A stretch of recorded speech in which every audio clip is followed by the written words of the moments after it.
And now for something completely different.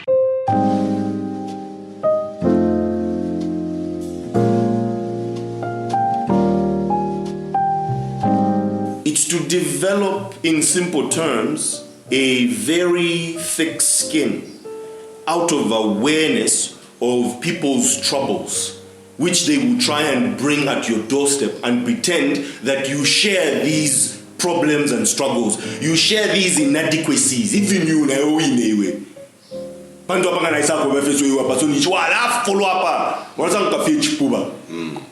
You know, that's... I could really piss you off. You have no idea. You're almost on the verge of revealing secrets about you. Yeah. That's why it is important not to tell so much about yourself to people that you meet with in public.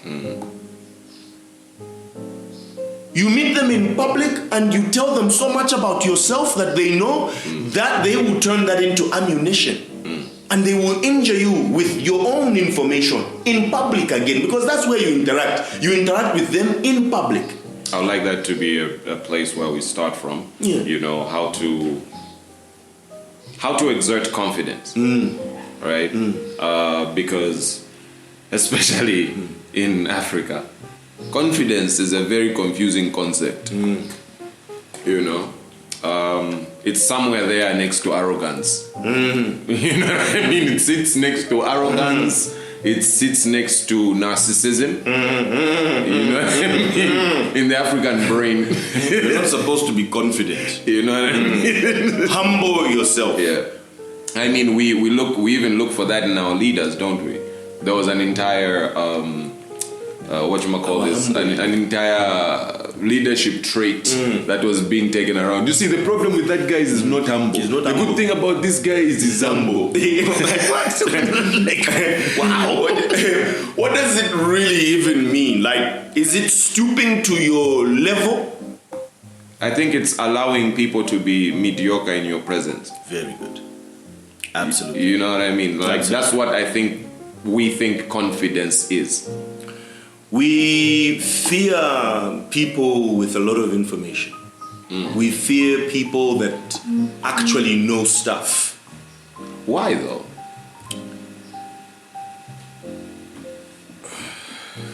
Like, are we afraid that we don't know stuff? Because if we paid attention, we know quite a lot ourselves. You know what I mean? Why do we fear people who know stuff? You know, somehow life feels like a competition.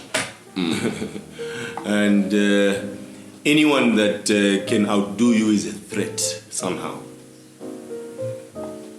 So you can be outdone in information.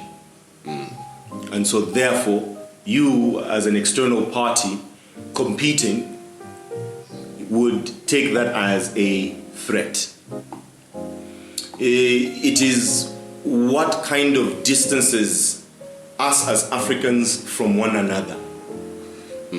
You know, instead of being close for purposes of exchanging information and growing in the process, we distance ourselves from each other in fear. And so the information does not flow seamlessly. It has to come with a pinch of salt. Yes, it has to come with a pinch of salt. I've experienced this thing, especially amongst my peers, when somebody helps someone out of the goodness of their heart. Somehow they manage to turn that good act they have done, you know, into a thing they hold over people. You know what I mean? I know people who have changed the trajectory of someone's life. You know what I mean? Out of a mere act.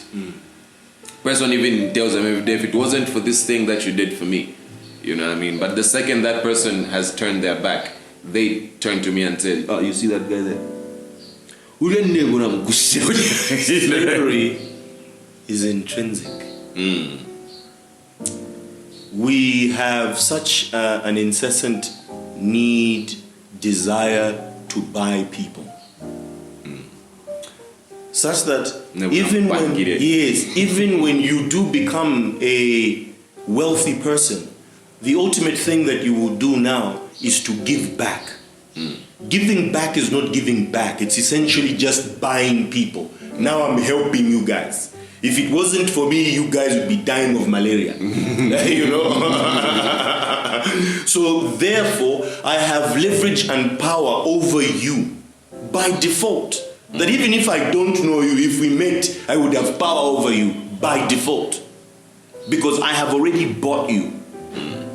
I mean, don't you think that there's some billionaires out there who just experience such an amazing quality of life? He's somewhere in Bali, right? And he looks out in the ocean and is like, this is amazing. I worked extra hard and I've got billions of dollars. And I think there's people out there in the world who should have the opportunity to experience this. Loneliness.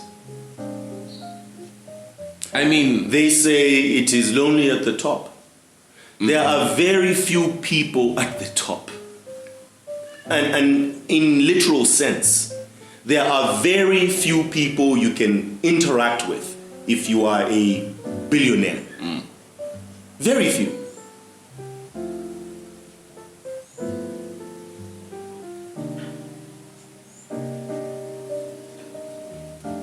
I'm still going to be a billionaire though.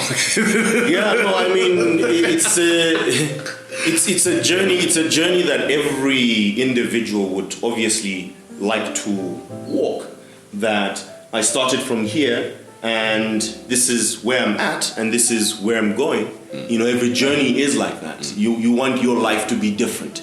So even if somebody says, you know, you guys, money is not... no, let me also just have it, you know, and have the capacity to say, money is not... And together, I move on with others from that point. Yeah. You know, that's just the way, you know, life goes. But there are very few people at the top simply because, I mean, as a billionaire, who are you going to honestly interact with that does not want your wealth? And that is the biggest concern, that the piece of the pie, you know, what is the piece of the pie? Did I tell you I've always wanted to have an Indian butler? So if I ever get to the billions that I hope to get to, I am trying to succeed at life so that I talk to less people. You know, because I can't stand the... You remember when you were saying, you once told me, like, I don't think democracy works because not everybody should be able to decide who is in Not everybody charge. has the capacity. Yeah, and not everybody has got the capacity, right?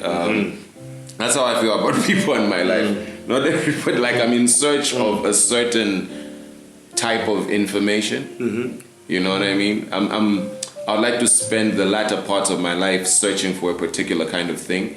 And I feel like there's a lot of noise that distracts me from that thing. You know what I mean? So the trajectory of my life is trying to remove the noise. If I get rich, I'll be absolutely fine just calling you.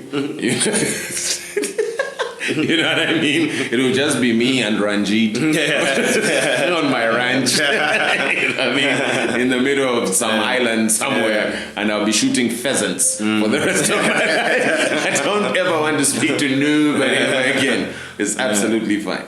Yeah. I mean, life teaches you, and this is the patience that, you know, one has to have, that life surprises you with your own character. You know, the things that sometimes you may project you want or how you want to be don't always go that way because you are thinking from a perspective of the present.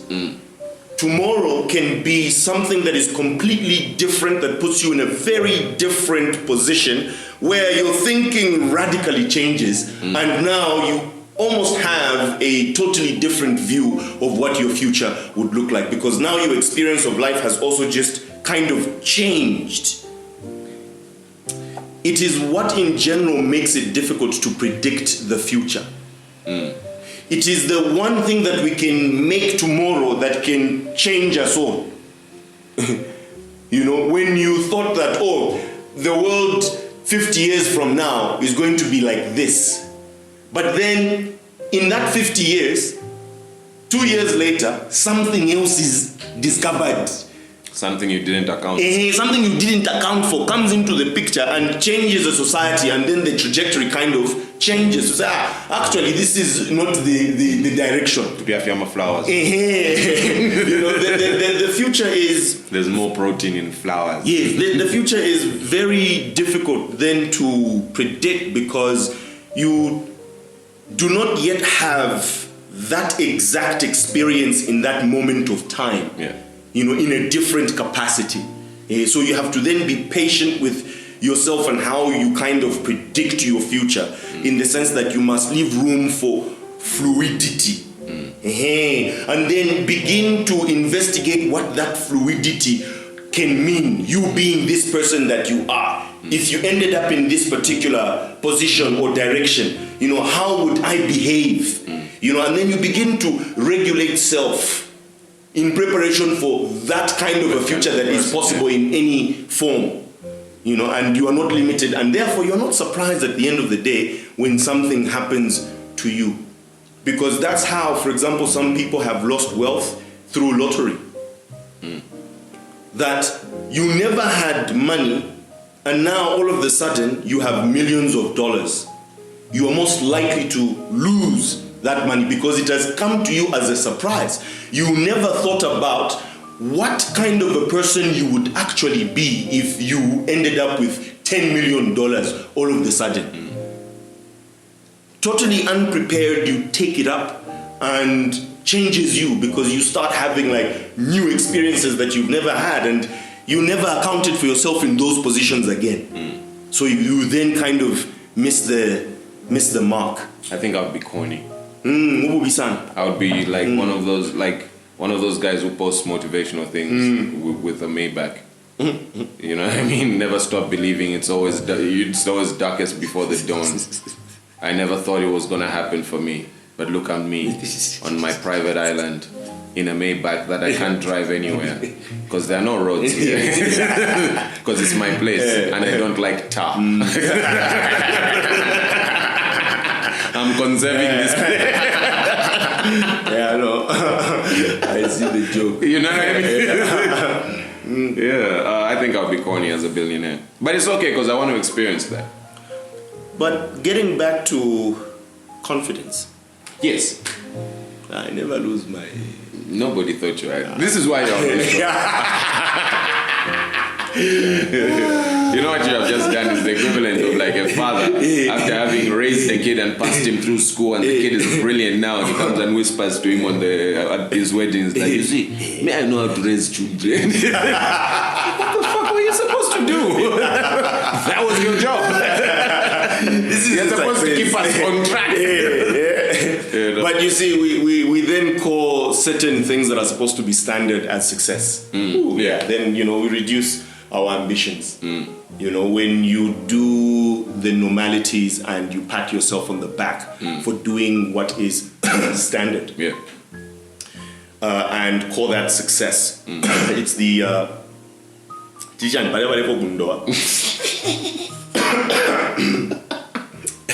Kachasu witchcraft.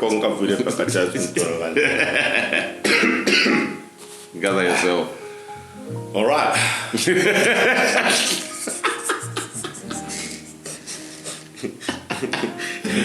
There was a health scare. Back in the but game. right back up on it. Back in the game. You're the one who's supposed to keep us on track.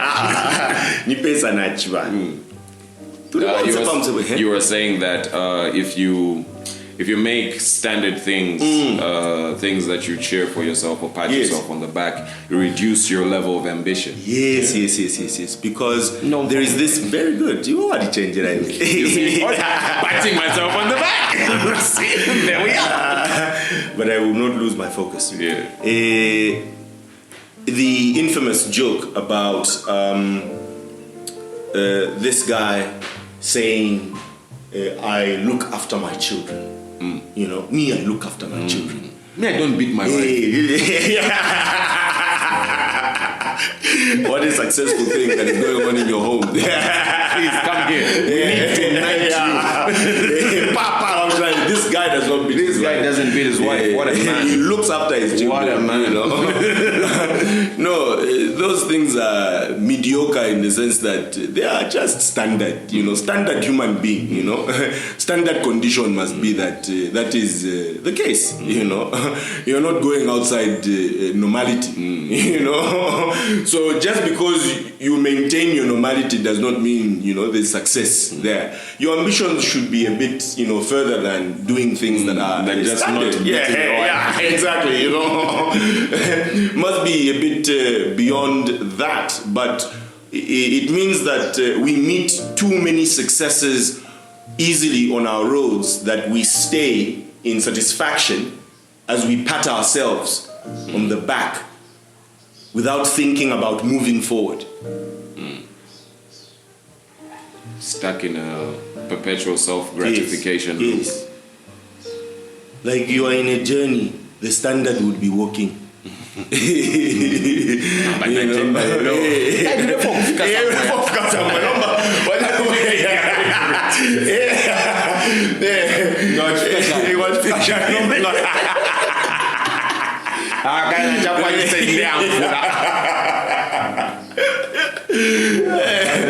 what are you talking about?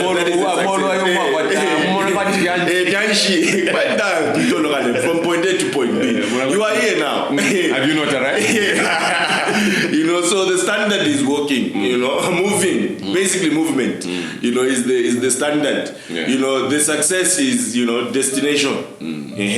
The success is destination. But while doing standard things, do not be consumed by overthinking that these are your successes that you should boast about, looking after your children, when it is just a basic standard that was since pango to want to tumbutu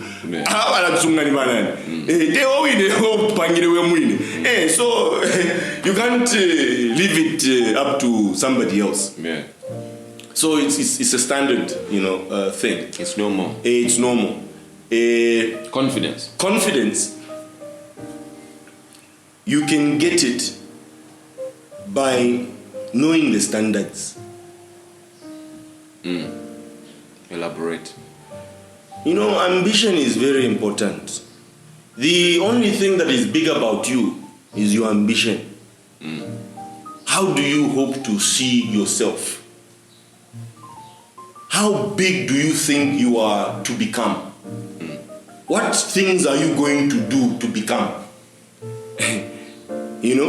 That's your value. That's your secret weapon. And if you have ambition, you will have some level of confidence. Or arrogance. A lot of ambitious people who I've met seem a bit more insecure than confident because they project a lot of arrogance. I saw it on my way here as I watched a short video on WhatsApp group about this. But we don't drive and watch WhatsApp videos. No, on the you parked. You're responsible. Pesa. Pass screen. I forget. You're a top level, top shelf human being. It was about the clarification on whether the former president of Zambia is eligible to stand for 2026 elections and stuff like that.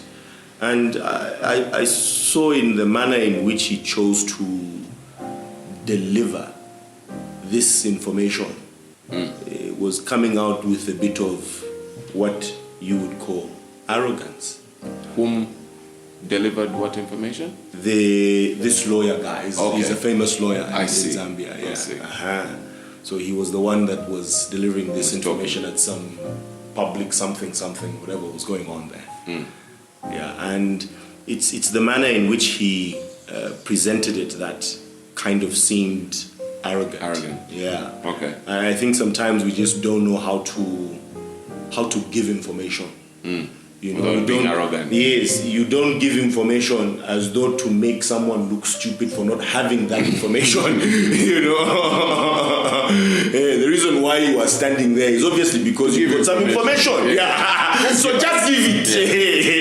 There's no need to deliver it in a manner that is not palatable. You know, do you want us to understand it or not? Fellow countrymen, or should I say, you group of idiots?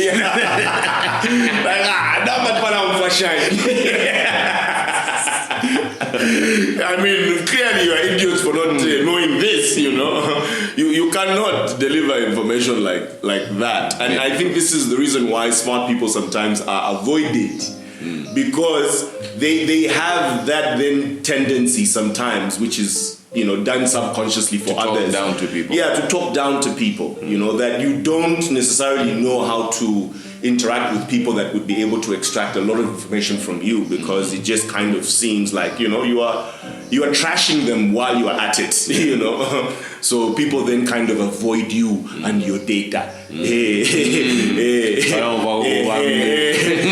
Arrogant, you think you are above us. Well, logically speaking, you may be so, but that's not the way we behave, because you're not an island. You need to learn how to work with everybody. You are unique, for a reason. That's the core of existence. That's the balance. I've had that experience a lot with people in the legal fraternity. When speaking to them, there's even as they're giving you the information, because I ask dumb things, you know what I mean? Because lawyers deliver information to you with insults. Yeah, that's what they do, Like I send a text like, yo, can I get in trouble for doing this? Simple, right? It's a yes or no situation, Well, it depends on what they're saying. You call. I mean, just let me know. Am I going to jail or not? And they be talking down to you like that. We're watching football. In that Kabbalic smoke bond case, there was a same way. You cannot blame them. It is the nature of their work. And I'll put it this way, in the sense that the nature of your work is to solve people's problems. You went to school and you studied how to solve people's problems. So because you were privileged to that information. Okay? So when someone comes with a problem to you, they are usually very afraid. Very scared. Because this has bamboozled them. This is and confusing. Therefore you are constantly a Jesus Christ. So you then assume eventually this Jesus Christ persona out of helping people out of problems. Because the moment they walk up to you with a problem that they are shaking about, that it's not so much of an issue. This one, pa. So you kind of now look stupid, because in the lawyer's mind is like, why don't you really know this? What No, you went to school for this. Do not think that they are dull people. It also happens to, for example, people in IT. IT. Yes. So I was about to jump onto that. I was like, the nerd fraternity. So programmers, IT people, like that entire side of things. They've got a certain way of talking to people that's like, why don't you just say what's wrong with my laptop? I don't know nothing about RAM, but I'm about to ram you through this window if you keep talking to me like that.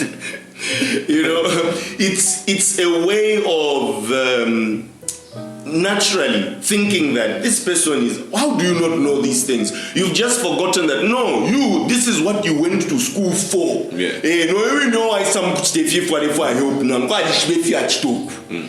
How do you separate your confidence from your arrogance? If you're feeling so, you've got to know things. I don't know if that sounded arrogant or confident. No, but realistically speaking, you came off the horse. You had climbed the temple. Yeah, no, we cannot face that because I'm watching there. So I'm here. You've got to know things, and what I mean is, you've got to know, for example, what is appropriate behavior. Huh? You've got to know things like what easily offends people. You've got to know things like, should I be offending these people? Is it necessary? You've got to know things. And I'm not talking about complicated, scientific things. No. Just near you. You've got to know things. Yes, Tamba Tower. Because the worst thing that usually happens to us is inappropriate behavior. Yeah. Inappropriate behavior is such problematic.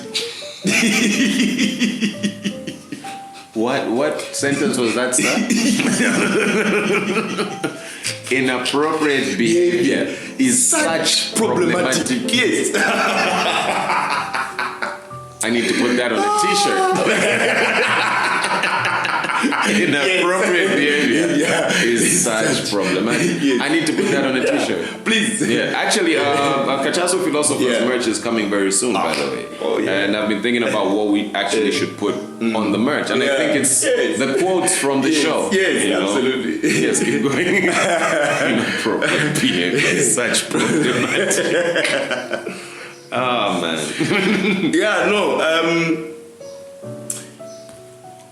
It is what they say, knowing what time it is. It is recognizing where you are, who you are with, what you are doing. So inappropriate behavior is something that needs to be known.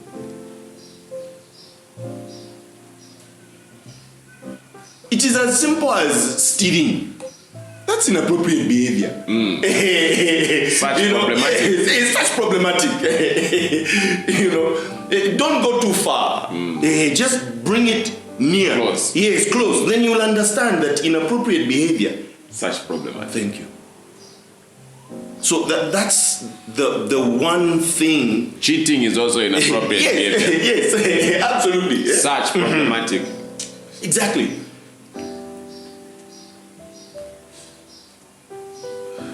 So, in drawing the line between confidence and arrogance,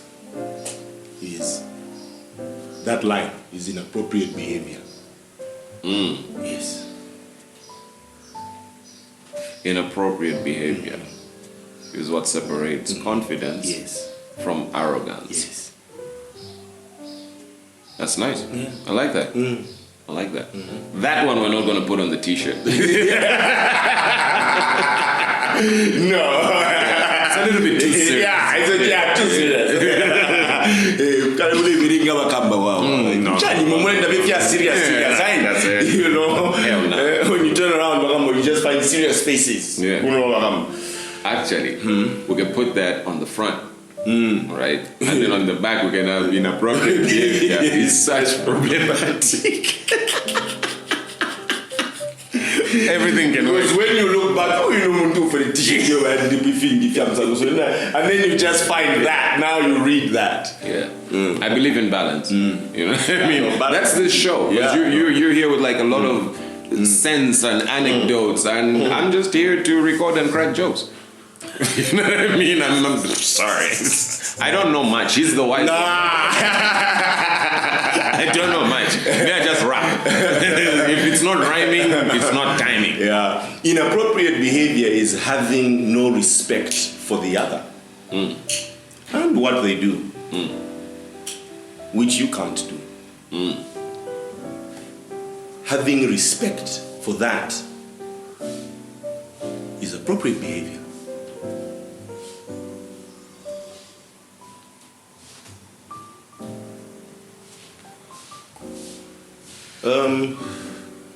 I hate when it becomes so serious.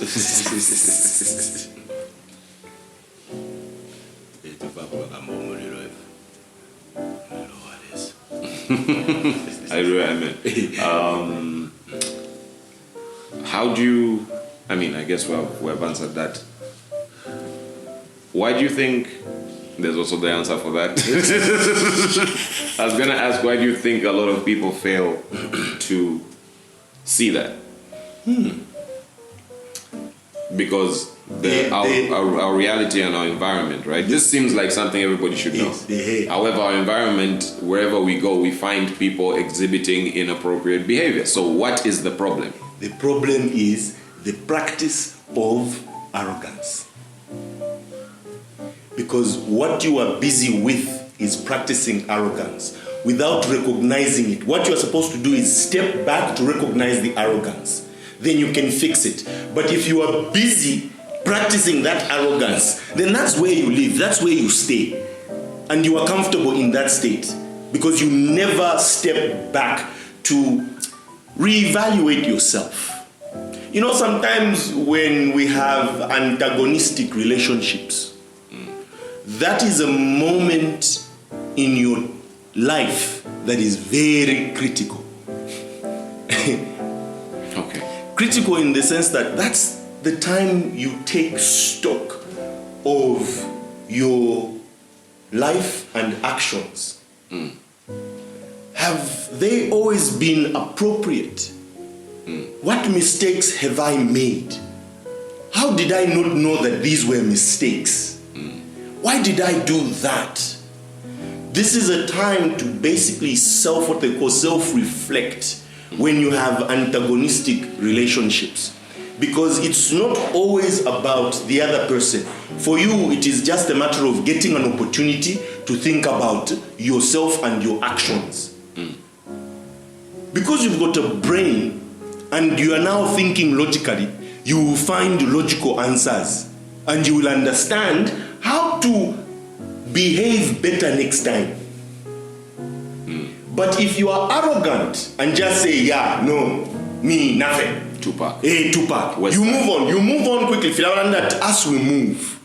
No, take it easy. Where are you going?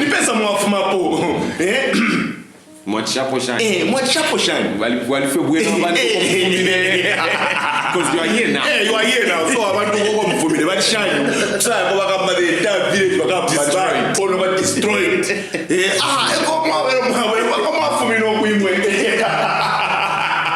You know, that's why it is important to sometimes go to the former employer.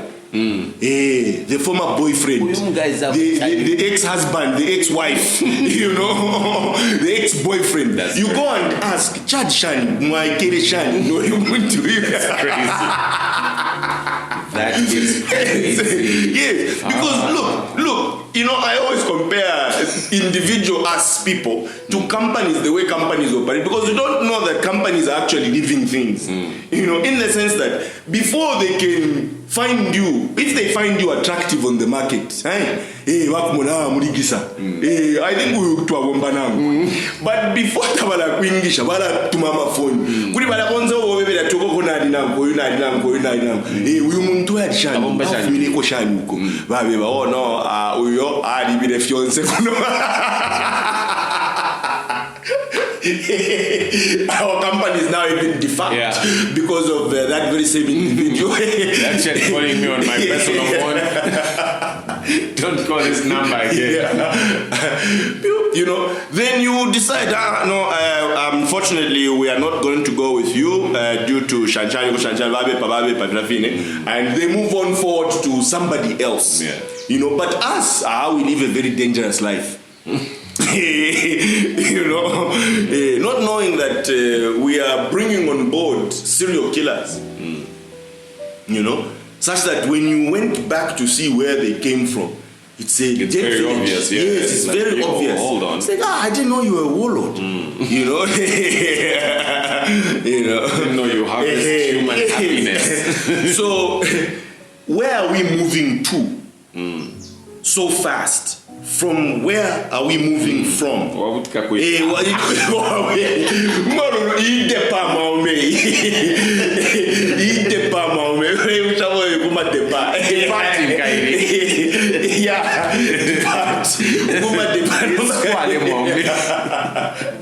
Guys, that's how much depa. You know, he depa mwa chidishani.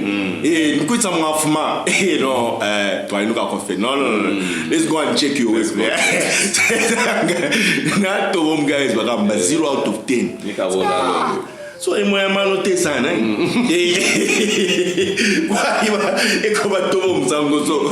Not even one more. Chidishani. So.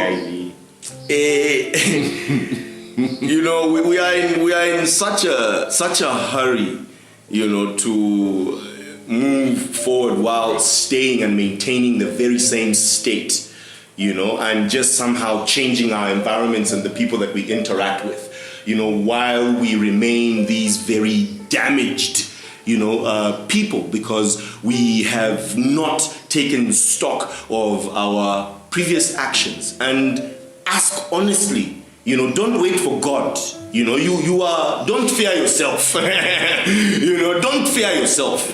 You know, address yourself, you know. That's why we created that. That's another one that's going on the t-shirt. Which one? It's going to start with, don't wait for God. And then on the back, it's going to be written, don't fear yourself. Yeah. I like it too. Yeah. I like it too. Yeah. We're starting the Kachasu Philosophers quotes with one day.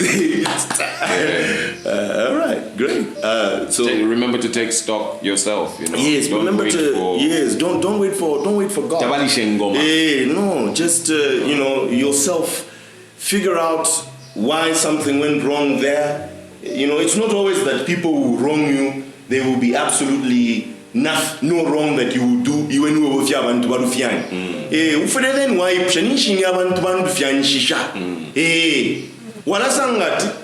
you also have a small part to play. But now you've become an engineer, so you can fix it. The fact that you've taken the time to, it's like a journey, so you learn a lot of things in the process. You know, by the time you're coming out there, you will learn confidence. Because at least you know truths.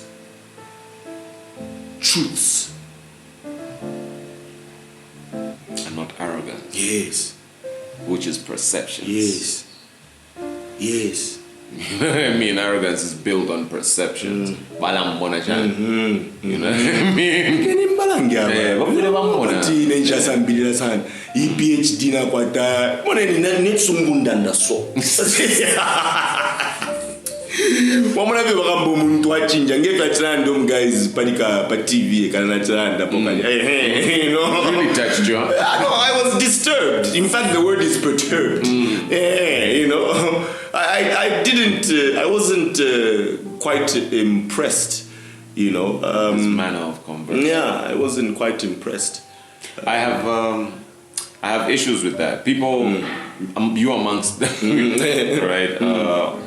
Always tell me to not listen to how people say what they're saying and just listen to what they're saying. You know, but I've got a very big issue with listening to a lot of people. I have troubles in communicating with a lot of people because of the manner in which conversations are had. You know what I mean? It's a flow of mine. It's a flow in my personality. I kind of want everybody to be nice. You know what I mean? I've got this delusion that I live in. It's like, it would be dope if we're polite and cordial with each other, even in our disagreements. You know what I mean? Don't you think this would be sorted out easier if you just explain to me what the issue is without insulting me? You know what I mean? Just yesterday, I was insulted in traffic. Why? From my office, who join a Great North Road. Yeah. It's a dual carriage. Yeah. So in the afternoons, 17, there's a lot of traffic. So all you do is crossing there, you give each other chance because there's traffic this side, there's traffic this side. Yes. And this guy this side gives me chance. So I start to come in, and then this lady just all of a sudden accelerates. But why do you? I'm already on the roads. You want to? What's going on? But also, I was just confident enough. But now my brakes now. Wala chaya. So kwa fena pita padia, naisa pita kumbali. She opens the window. Njibere tampela chance. No, fuck you. I'm like, what's wrong? Why drives off? I'm like, it's not always necessary to insult one another. Altercations. Yeah, they are not always necessary. There are always amicable ways of resolving, issues. You don't always have to employ anger. Anger is not your waker. And that's another t-shirt. On the front, you don't always have to employ anger. On the back, anger is not your worker. Try out others like kindness. Try out others like kindness, because you see, the pay is different. I hear he works better. He works better. The pay is, different. Yeah. The pay is different, because when you choose to enter into altercations actively and you entertain them, you are going to have troubles with that later on as thoughts. Because every time you go back to that as a time, it's not a pleasant time. It is an altercation time, so it bothers you. So out of your many thoughts, it's one of them. So imagine you have multiple of those. So meaning you have multiple thoughts about angry situations, which makes you angry all the time. But if you employed kindness, it would be better. Yes. I was thinking to myself, if I was a villain and I was about to start beating people, I'd be saying, it's altercation time.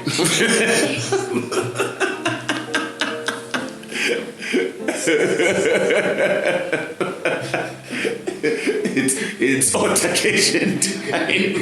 Wait, that should just be another one. It's altercation time. Altercation time. Front. Front. It's altercation time. On the back, was what? That's how much that is going to say. Yeah. I'm telling you. Yeah, I'll explain it to you a little bit what the plan is off air. Mm-hmm. Absolutely. Yeah, because I don't want these people stealing our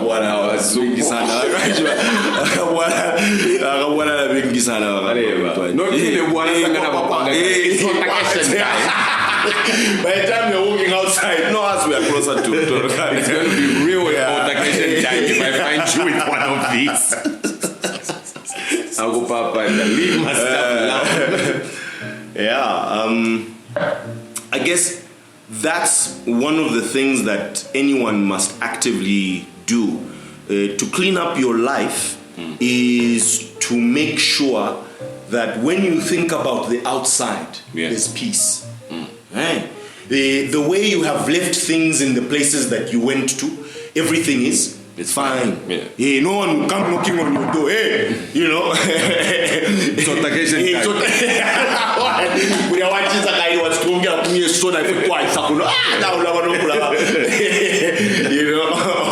So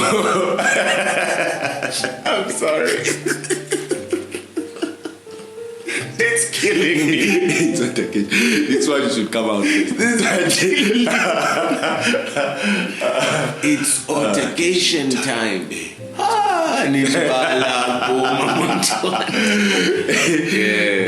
That's crazy. We need to put this. I would like to speak this into the popular conscious. Feel free to use this. Just don't use my t-shirt, but you can use it in conversation. If you're about to put the pause on somebody, just say it's altercation time.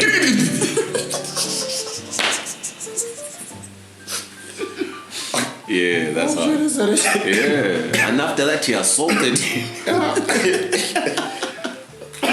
Take off it was altercation time, but somebody just didn't say, Let your friends know. No, it's altercation time. You just don't get up, and bounce on someone. But you didn't say it's altercation time. You know, this is why the listeners say, "What? Why are you guys talking? What are you saying?" Yeah, too much confidence. Yeah. Too much confidence. Yeah, man. Yeah. So confidence is something that is good, and it is also very good for leadership.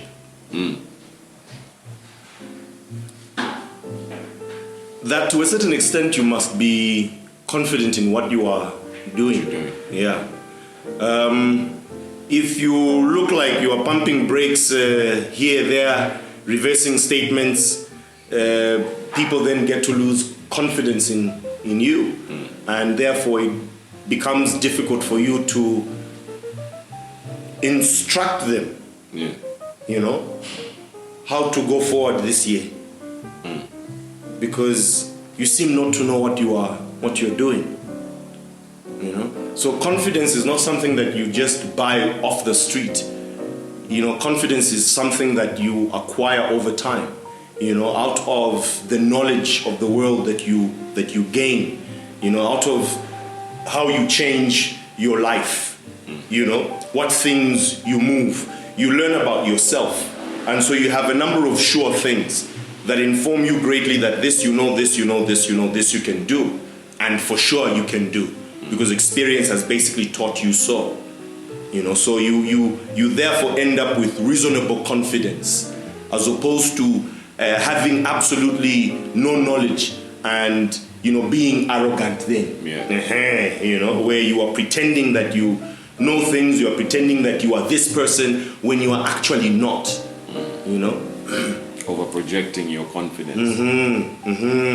Just stay within your bounds and be confident within your bounds, because everybody has to be within their bounds. Appropriate behavior. My rule of thumb is, how would you feel if it was happening to you? You know, I always try to look at things from that perspective.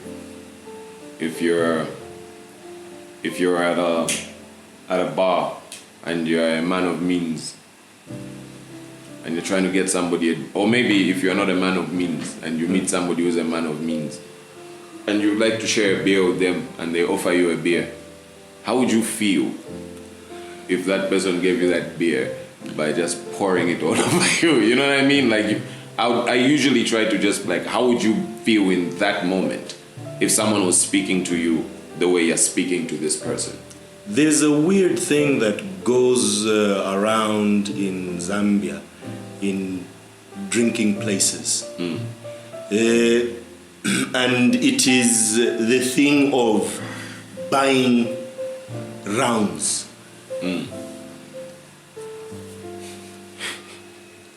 It bothers me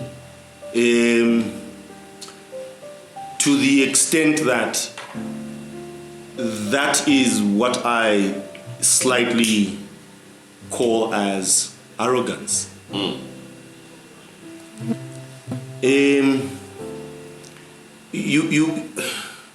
You cannot impose your seeming kindness on others.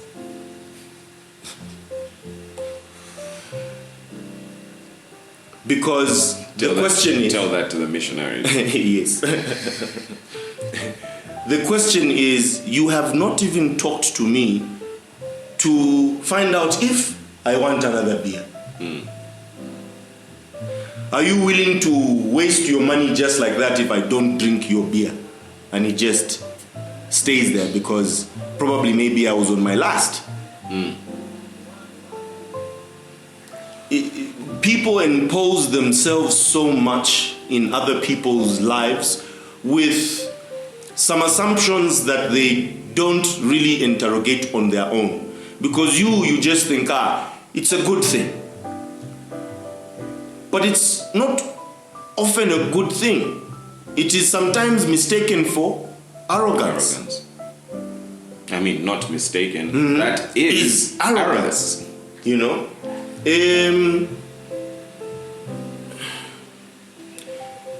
It's almost like dying for someone who has not asked you to die for them. What are you trying to do? Traumatize me? You know? No, I'm dying for you. No, I did not ask you to die for me. Yahweh Jesus. Yeah.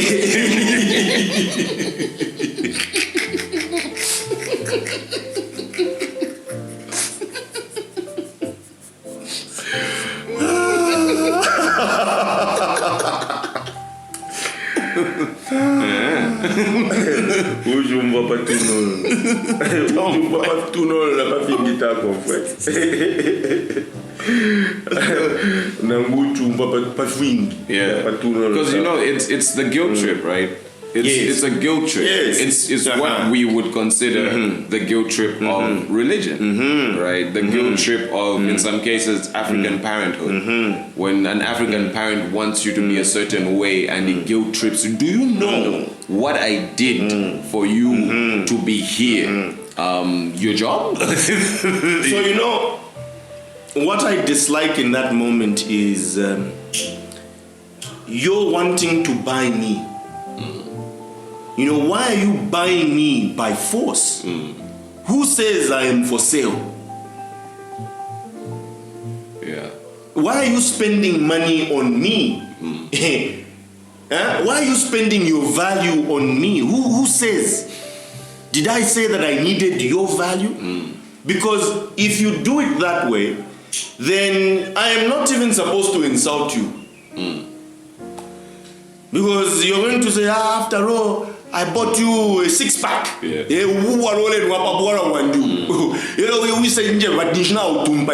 There's a lot of arguments about people buying each other alcohol in Zambia. I don't know if this is a situation in other third world countries, you know, but there's a lot of arguments about buying each other beer.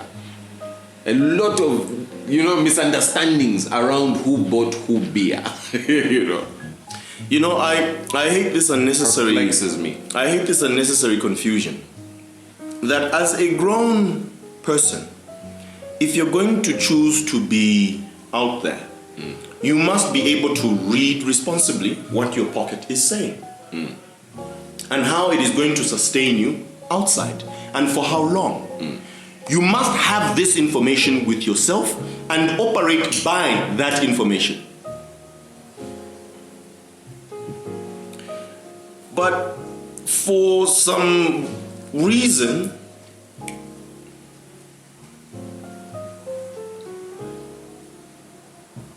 we choose to be Ignorant.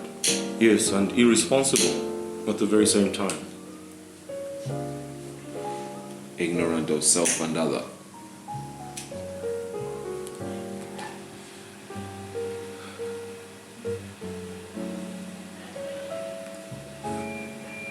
I wonder what we are preoccupied with. For us to miss all these things about ourselves. You know what I mean? Because in this moment it's so very clear. I wonder where we go in our day-to-day when we forget how obnoxious we're being or how arrogant we're being. We sleep in other people's homes. You know, you sleep in that rich man's house. You sleep in your neighbor's house. We don't sleep home. What does that mean, sir? You mean physically? No.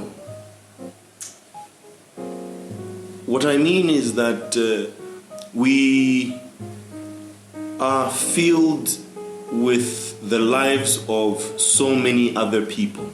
We sleep in other people's Yes. So we sleep in other people's homes because you are constantly thinking about others, you know? And for example, it's the worst thing that you will do for yourself. Before you go to bed, you open Instagram or Facebook and watch other people's and lives. watch other people's lives. It's the worst thing that you will do for yourself as you go to bed. Because you'll be literally sleeping in someone else's house. You'll be literally sleeping in someone else's house. You are being reminded of other people's lives. First of all, during the day, you were out there with people, surrounded by their lives, intertwined. Temufumana my entanglements. So what Chibamubantu? You know, now that Wafuma Mubantu, you are now in your own space. You continue still through Ntonokane digital means to go through other people's lives. WhatsApp, waisula pap, status kula kutuma status kula. Ukutamba sana. Walanda poroglada pa. Wada wotuma posto tsuri rochichan WhatsApp ninge. Ngefi. Bala yumva ni kuisokubalia. Yeah, we know. You know, you are literally damaging yourself. Yeah. You know, that's like losing brain cells, you know, at an alarming rate. You know. You should be worried. Yes, yeah, you know, you should be worried. Yeah. So para pakula la paria not kuchitefia msangu with you. Chitako fimbi maybe. Wakala bona ngoni mu bed. Wa mfa ko mbifira ngwasha ko fetu music. To ba slow not bukate. Now we la. You know, check your volume 20, you know. Do a bit of meditation. Why kala coffee when we in in your dark Ntonokane room, and you know, you just enjoy your company. If you're listening to the Kachasu Philosophers right now on Rovert Radio, please be advised that 7:30 a.m. Central African time every day, we have a 30-minute meditation session, just in case that should interest you. But keep moving. So if you are busy doing the same things, you will not notice all these other solutions that actually exist around you. Yeah. Because you've chosen a lifestyle and you are stuck with that lifestyle and you are constantly practicing that lifestyle. So you will think that that lifestyle is the only way it is. Like, you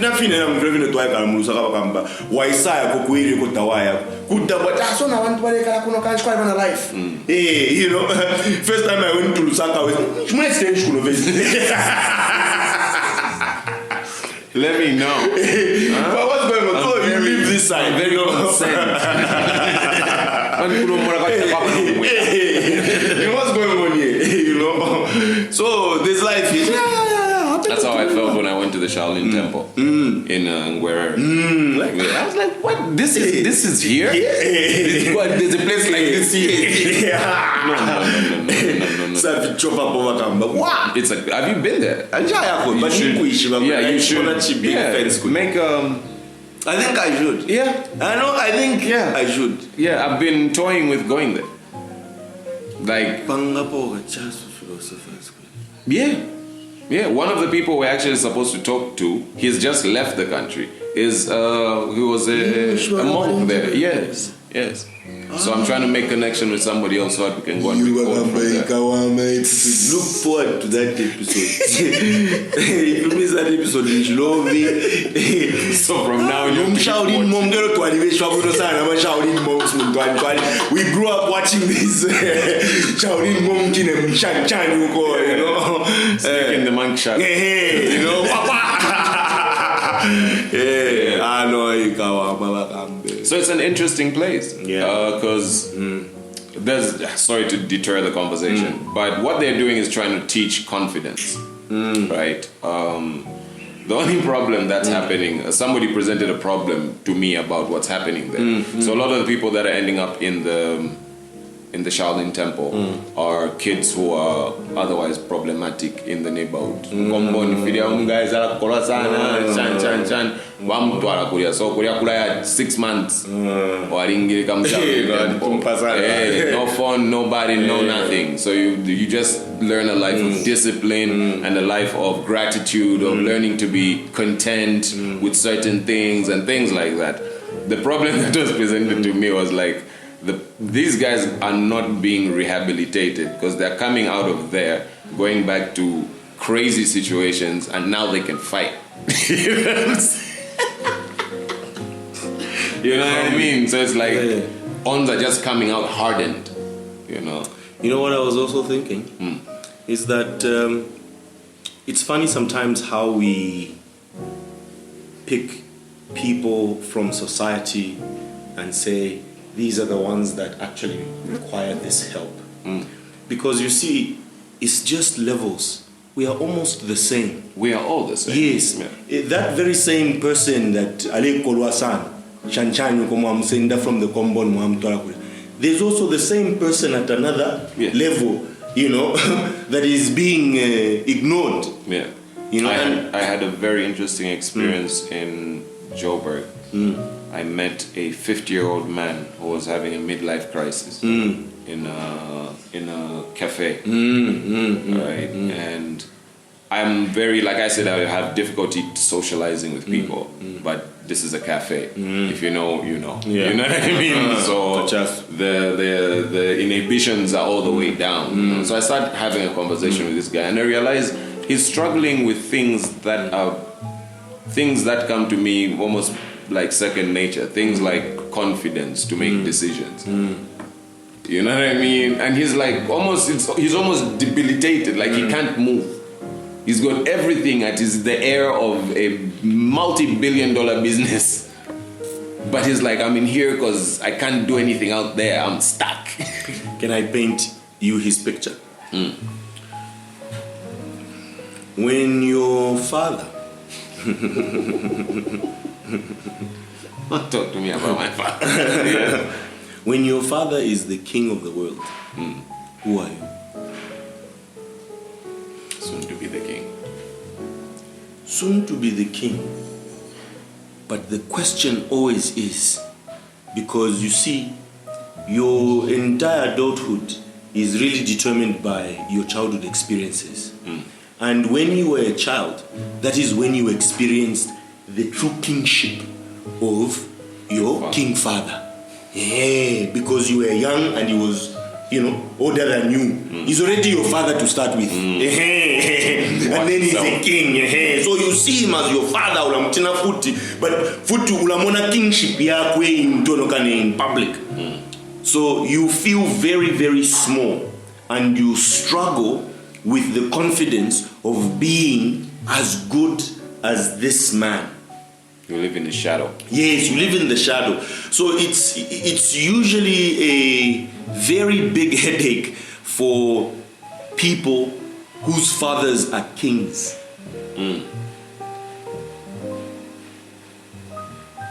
Because the question and the responsibility somehow that is by default bestowed upon you is to somehow be better than your father. Because you can see even with your friends, most of your friends, they are better than their fathers, because, came from regular homes, so, filia. But for you, this is an uphill battle. You've not won. Never know everybody we know. So what's better than the king? What's better than the king? You want me to be a god? But we so need a Samakam. It's Wow, what is that? You can imagine the amount of fear with which you live with, such that you can even go to a place and say, but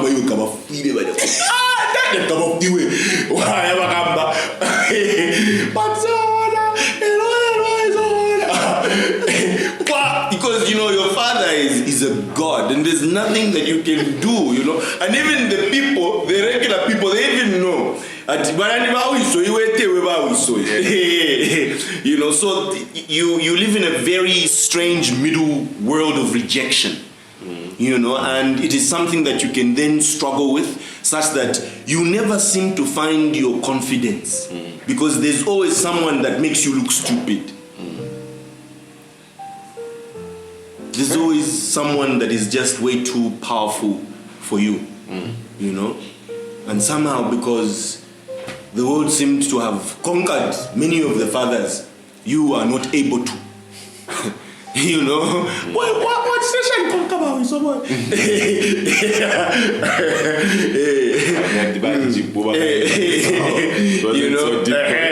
ended up with a PhD. You are a professor, boy. Your father maybe never even had a diploma, and then you become, a professor. Professor Macintosh. Where your father can now even come to you and respect you, can even listen to you, Boy, how did you tell your father? Boy, I went and I got a PhD. PhD. Got a PhD. You know? We don't even talk in that.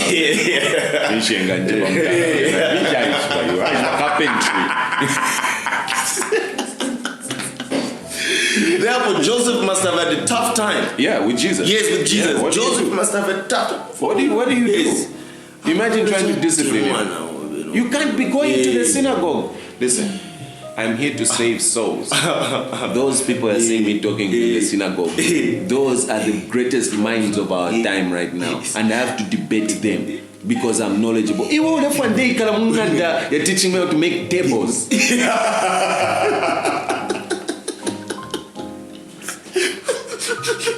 You know what I mean? Joseph had a tough time.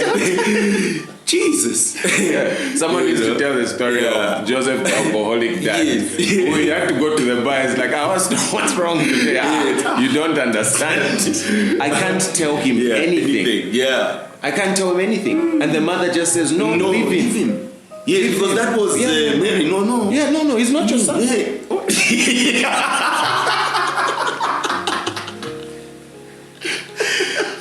Joseph must have felt outside. He's from another marriage. Don't touch my son. You know, Joseph had more reason to have sold Jesus than Judas. I think they just didn't do proper investigation. If we did forensics and whatnot, if we went back here and just investigated this situation properly, I think Judas is innocent. Yeah. I mean, I don't know about that. I don't know about that. No, but probably it could have been, a diabolical business deal where Joseph had to influence Judas. No. Like, listen, man. Listen. I'm the father. Yeah. Okay. This is coming from the father. This guy is a problem. Have you seen what he has got all of you doing? What, guys, there's meat. Fish and bread. Things are not good. Now on that. I know they should do this. Here are 12 pieces of silver. But man, I've been trying to get rid of this guy from the beginning. Because I mean, there was no reason for Judas. What was the issue with Judas, really? Like jealousy? Apparently.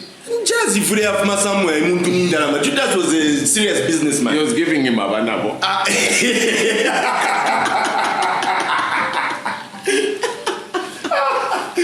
Every time Jesus is doing miracles, Jesus is in the back. He was an amateur magician. He had always wanted to do it. Judas must have been an amateur magician. Yes. He makes wine at the wedding. One of them guys, but Jesus is the man. Guys, how did you feel about my country? That's more issues. This guy. I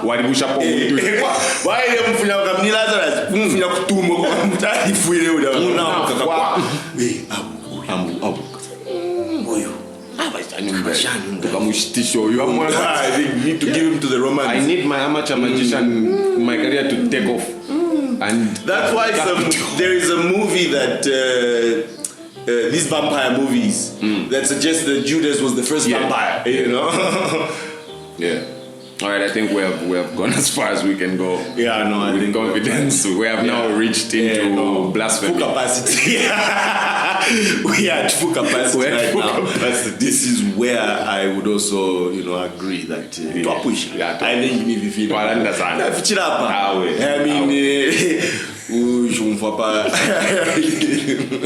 Just say the last thing.